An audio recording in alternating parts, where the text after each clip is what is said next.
Udah di-record.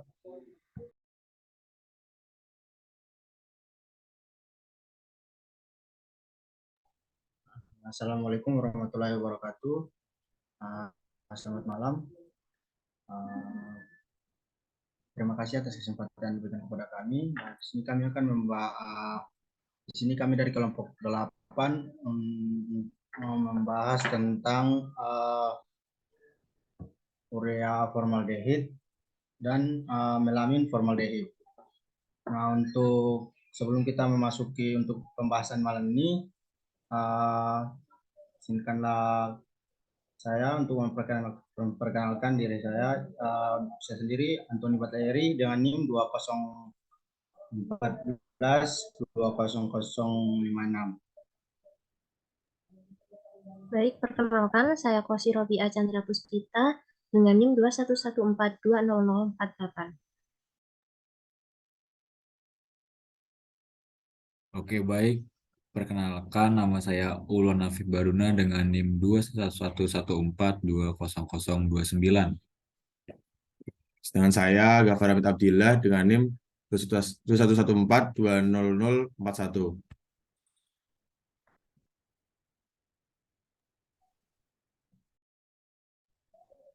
Nah, baiklah, di sini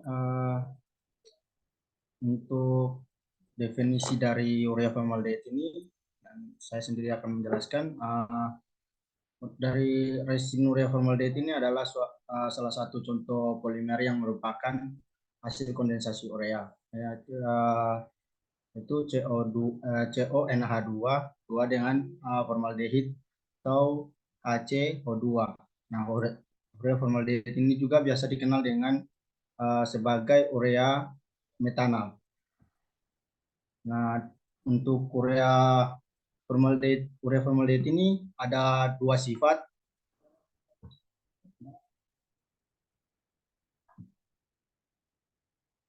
Next slide. Nah, itu ada sifat fisik dan sifat kimia. Nah, untuk sifat fisiknya itu urea formaldehid ini memiliki sifat yang tidak dapat meleleh, terus absorpsi air yang rendah, dapat dicetak, tekan atau transfer, dan ada juga memiliki permukaan yang keras dan dapat diberi berbagai jenis warna. Nah, untuk sifat kimianya itu tidak larut dalam pelarut apapun. Terus kenaikan temperaturnya itu dapat menurunkan berat molekul MR. Terus resin urea formaldehid ini. Nah, terus kemudian ada resin urea formaldehid ini lebih buruk daripada resin fenol atau resin melamin. Slide berikutnya dijelaskan oleh rekan saya. Baik, berikut adalah struktur dari urea formaldehid. Reaksi urea formaldehid merupakan reaksi kondensasi antara urea dengan formaldehid. Pada umumnya, reaksi menggunakan katalis hidroksida alkali dan kondisi reaksi dijaga tetap pada pH 8 sampai 9 agar tidak terjadi reaksi Cannizzaro, yaitu reaksi diproporsionasi formaldehid menjadi alkohol dan asam karboksilat. Untuk menjaga agar pH tetap, maka dilakukan penambahan amonia sebagai buffer ke dalam campuran. Next slide. Nah, berikut adalah proses flow diagram untuk pembuatan resin urea formaldehid. Proses yang terjadi pertama kali yaitu formalin, soda kaustik, dan urea masuk ke dalam mix tank untuk dihomogenkan. Karena pada awalnya terdapat dua fasa, yaitu formalin yang berfasa liquid dan kaustik soda dan urea yang berfasa solid. Di mix tank, campuran akan dihomogenkan menjadi satu fasa. Selanjutnya, campuran masuk ke dalam tangki kondensat dan dialirkan melewati screen filter untuk menyaring campuran dari zat-zat kontaminasi sebelum masuk ke reaktor. Kemudian, campuran masuk ke dalam reaktor baja berpengadu untuk direaksikan dan di dalam reaktor terjadi proses polimerisasi kondensasi. Untuk membantu proses reaksi di reaktor, ditambahkan air yang sudah didinginkan di shell and tube cooler untuk menjadi cooling water pada reaktor. Selain itu, juga ditambahkan larutan glikol untuk menambahkan ketahanan dan kekuatan urea formaldehid agar lebih bernilai tinggi. Selanjutnya, masuk ke dalam kolom stabilizer untuk dipisahkan antara produk yaitu urea formaldehid dengan yang belum bereaksi. Kemudian akan dikembalikan atau di-recycle ke proses sebelumnya. Di dalam kolom stabilizer ini ditambahkan amonia untuk mempertahankan pH basah pada produk. Setelah itu, maka jadilah produk akhir yaitu urea formaldehid. Selanjutnya akan dijelaskan oleh rekan saya.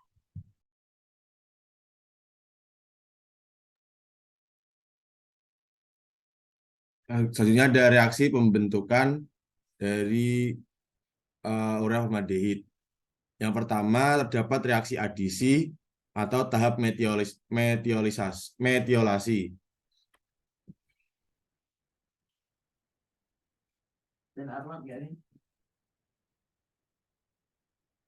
Jadi reaksi adisi merupakan adesi formaldehid pada gugus amino dan amida dari urea dan menghasilkan metilol urea.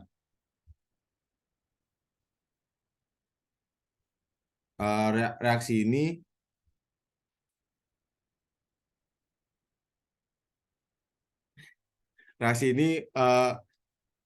direaksikan dengan ditambahkannya katalis basa. Basa yang digunakan dapat berupa barium hidroksida ataupun kalium hidroksida. Dari reaksi tersebut diperoleh monomer atau yang disebut dengan monometilol dan dimetilol. Monometilol adalah hasil reaksi penggabungan antara satu molekul urea dan satu molekul formaldehid. Sedangkan dimetilol adalah hasil reaksi penggabungan dua molekul formaldehid dan satu molekul urea. Baik monometilol urea maupun dimetilol urea larut dalam air, sehingga reaksi pembentukannya dilakukan dalam fase pelarut air. Bentuknya merupakan H2N, CO, NH2, ditambah CH2O, yaitu formaldehid, menjadi H2N, CO, NH, CH2O, CH2OH. Selanjutnya ada reaksi kondensasi polimerisasi. Tahap propagasi atau kondensasi yaitu reaksi kondensasi dari monomer-monomer mono dan dimetilol urea membentuk rantai polimer yang lurus. Kondensasi lanjutan ini akan menghasilkan jembatan metilen antara dua molekul urea. Rumusnya sebagai H2N, CONH, CH2OH plus H2N, CONH, CH2OH menjadi H2N, CONH, CHHN, CONH, CH2OH plus H2O. Selanjutnya tahap terakhir merupakan tahap curing. Tahap curing yaitu proses terakhir yang dipengaruhi oleh katalis, panas, dan tekanan tinggi. Pada proses ini, ketika kondensasi tetap berlangsung, polimer membentuk rangkaian 3 dimensi yang sangat kompleks dan menjadi resin thermosetting. Temperatur curing dilakukan pada sekitar temperatur 120 derajat Celcius dan pH kurang dari 5. Selanjutnya akan dijelaskan oleh Ulwan. Oke, baik, terima kasih atas waktunya saudara Gapung. Yang pertama di sini ada 5 faktor-faktor yang mempengaruhi reaksi urea formaldehid. Yang pertama itu adalah katalis, dilanjut dengan temperatur dan tekanan, selanjutnya ada waktu reaksi, ada jenis reaktan, dan yang terakhir ada perbandingan mol reaktan. Nah, jadi untuk katalis sendiri ini digunakan untuk meningkatkan laju reaksi tersebut. Begitu juga jadi pada reaksi urea formaldehid ini. Laju reaksinya akan meningkat jika digunakan katalis. Biasanya katalis yang digunakan adalah katalis basa. Galip, diam, galip. Yang kedua, temperatur. Nah, kenaikan temperatur tekanan ini akan mengakibatkan peningkatan suatu laju reaksi galip. Kenaikan temperatur juga dapat menurunkan berat molekul galip. Resin urea formaldehid ini juga bisa dipengaruhi oleh waktu reaksi, di mana jumlah dari produk yang dihasilkan dari suatu reaksi juga dipengaruhi oleh waktu reaksi. Semakin lama waktu reaksi, maka jumlah produk yang dihasilkan semakin banyak. Nah, di sini juga terdapat faktor-faktor lain seperti tekanan, jenis reaktan, dan perbandingan mol dan reaktannya. Oke, di sini ada kegunaan resin urea formaldehid. terdapat 3, yaitu yang pertama ada bahan perekat dan pelapis kayu atau kertas. Yang kedua terdapat mencegah berkerut dan kusutnya kain katun dan untuk mencegah menyusutnya kayu. Dan ketiga ada untuk pemakaian dekoratif keluarga galib. Nah, yang keempat ada dalam bidang coating untuk memperbaiki kerasan. Yang kelima, bahan ini digunakan untuk barang-barang kecil yang digunakan sehari-hari. Dan yang terakhir, menginsulasi busa.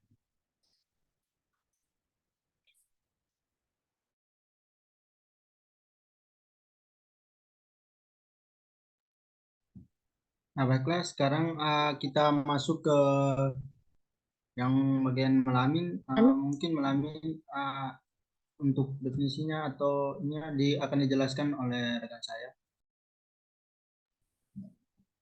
Baik, terima kasih kesempatannya. Di sini saya akan menjelaskan mengenai definisi resin melamin formaldehid. Nah, kombinasi melamin dan formaldehid dengan cepat akan membentuk resin melamin formaldehid. Resin melamin formaldehid diperkenalkan di Jerman oleh Henke pada tahun 1935. Resin ini itu termasuk ke dalam golongan amino yang diproduksi melalui reaksi polikondensasi antara melamin dan formaldehid. Resin ini merupakan resin termosetting yang mana sulit untuk dilelehkan. Resin ini akan bereaksi pada suhu 100 derajat Celcius dengan medium netral yang ber-pH 7 dalam medium aqueous pada tekanan atmosfer.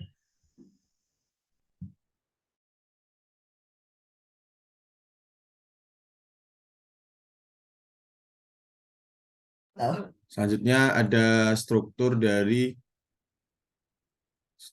melamin. Sebenarnya seperti di gambar ini.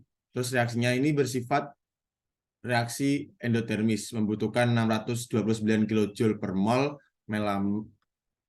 Secara garis besar, proses pembuatan melamin dapat diklasifikasikan menjadi 2, di mana masing-masing proses terdiri dari 3 tahap, yaitu tahap sintesa, recovery, dan pemurnian melamin, serta pengolahan gas buang.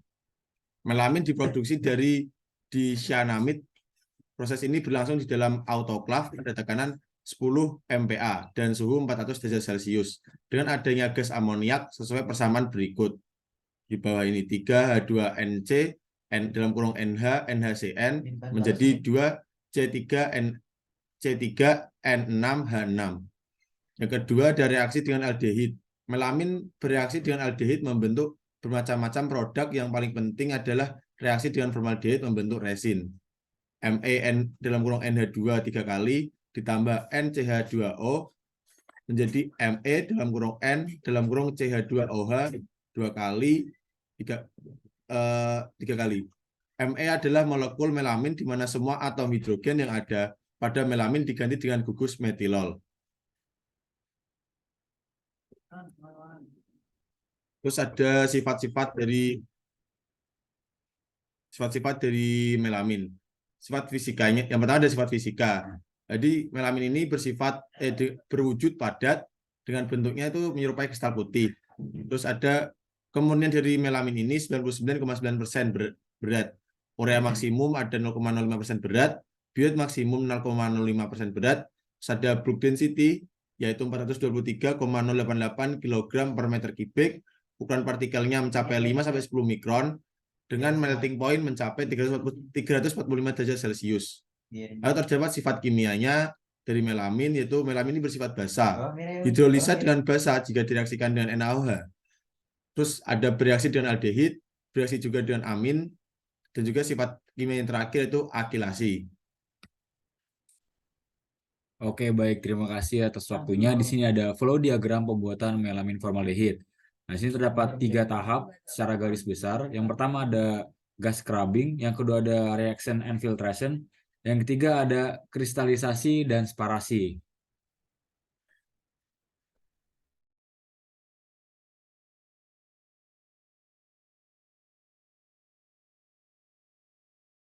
Oke, jadi di sini dapat dilihat bahwasanya feed yaitu urea masuk ke dalam tangki, lalu akan menuju ke dalam cooler dengan cara dipompa, lalu dengan menggunakan tambahan amonia akan masuk ke reaktor.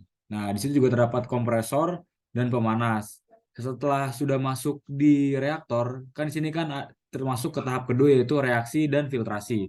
Nah, di situ terdapat tahap kondensasi yaitu dengan menggunakan cooler. Setelah itu masuk ke katalis dengan cara difilter. Nah, setelah difilter itu akan dikristalisasi. Setelah dikristalisasi akan disparasi menggunakan separator. Nah, nanti produk dari separator ini akan produk atasnya yang masih berupa gas akan masuk kembali ke proses awal ke gas scrubbing dan produk melamin formaldehid akan turun sebagai bottom produk.